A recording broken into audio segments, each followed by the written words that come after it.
Petticoat ना उघारम कदिल जवानी मुर्गी फारम अब पेटीकोट ना उघारम कदिल जवानी मुर्गी फारम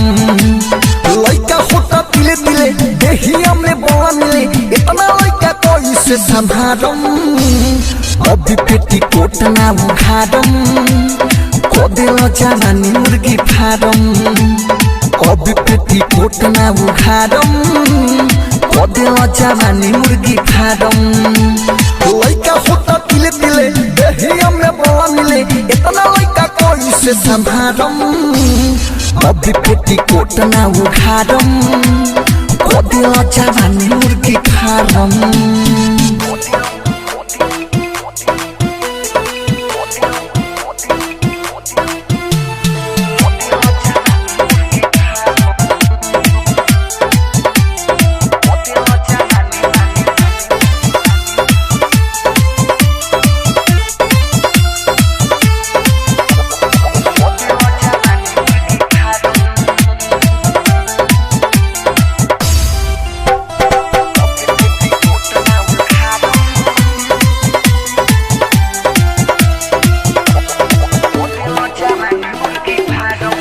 बतिया माने लोना मोड सुतेल थके गोड़ बगोड़ कढ़िले माना ता हमारा से लड़ेल हो हर करब तो फेरी तो हमसे झगड़ेल हो शादी कइलो कि कइलो जीव के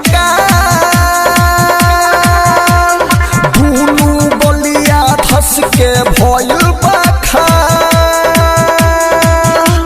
लइका होता तिले तिले देहिया में बड़ा मिले भतार तो होता बड़ी उखाड़म अब पेटीकोट ना उघारम कदिल जवानी मुर्गी फारम अब पेटीकोट ना उघारम गे दादा कदिल जवानी मुर्गी फारम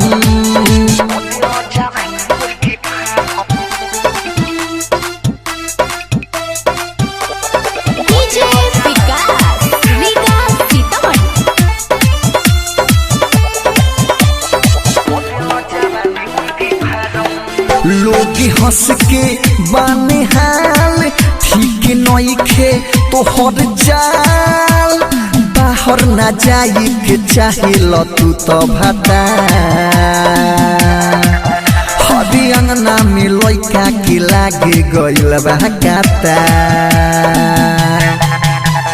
बड़का बड़का झड़ गइल हमर के देख के ताना मारे भोजपुरिया बिके लइका होता तिले तिले देहिया में बड़ा मिले साहेब तो है कोई से सुधारम अब पेटीकोट ना उघारम हो गई जवानी मुर्गी फारम अब पेटीकोट ना उघारम कदिल जवानी मुर्गी फारम लइका होता तिले तिले देहिया में बड़ा मिले इतना लइका कैसे संभारम अब पेटीकोट ना उघारम कदिल जवानी मुर्गी फारम।